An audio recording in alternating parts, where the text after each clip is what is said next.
Family Fate, Episode 2, A Single Message, Expanded Continuation.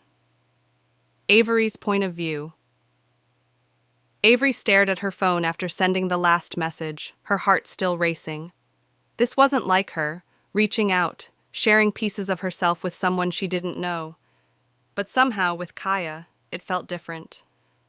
There was an inexplicable safety in their brief conversation, a warmth that made the icy winds outside her window seem far away. She curled up in her bed, her mind wandering back to the way Kaia described Paris. Despite how vibrant it seemed, Kaia's words hinted at something more, something beneath the surface. Was she lonely too? A part of Avery wondered if Kaia, like herself, was searching for something beyond the noise and the excitement of the city, something quieter, but more profound. A connection, maybe. As Avery's thoughts drifted, her phone buzzed again. She quickly grabbed it, feeling a mix of excitement and nerves. Kaia's message. I don't know, though. I think it's easier to feel connected to places when you feel understood. And maybe I haven't really found that yet here. Avery's breath caught in her throat. She hadn't expected Kaia to open up like that. There was a vulnerability in her words that hit Avery in a place she hadn't realized was so raw. She lay back against her pillow, staring at the screen, the weight of Kaia's words settling into her. Avery, thinking, she hasn't found it yet, that sense of belonging. Maybe that's what we're both searching for.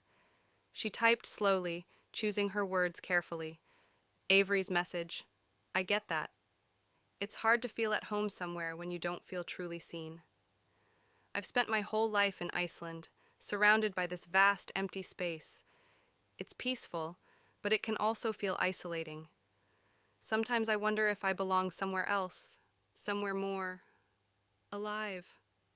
But at the same time, I'm not sure if I'd fit into a world like Paris. Avery hesitated before adding more. Avery's message continued. I guess I'm still trying to figure it out too. She hit send and placed her phone on her chest, her mind swirling with thoughts. This wasn't just small talk anymore.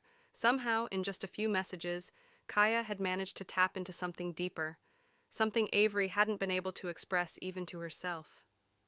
Kaia's POV.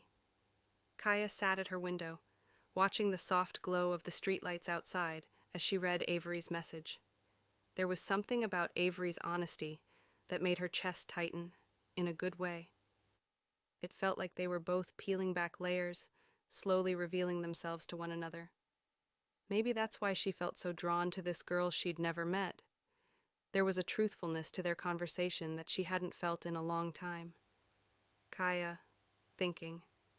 She feels isolated too. The more Kaia thought about it, the more she realized that maybe this was why her art had drawn Avery in the first place.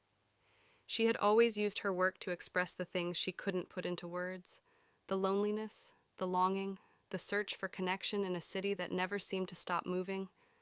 And now Avery was here, understanding that feeling in a way that surprised her. Kaia let out a soft sigh, her fingers moving across her phone. Kaia's message. Maybe that's the thing. It's not so much about where we are, but who we're with. I used to think Paris would make me feel alive, that it would fill the emptiness inside me. But sometimes, it doesn't matter how much noise or color there is around you if you don't feel seen. It's hard to explain, but your messages feel different. I don't know why, but I feel like you get it. Kaia paused, feeling the weight of her confession. She wasn't sure how Avery would take it, but there was no going back now. Kaia's message continued. Maybe it's crazy, but I think there's something comforting about talking to you, even though we've never met. To be continued. Thank you for watching. Please don't forget like and subscribe.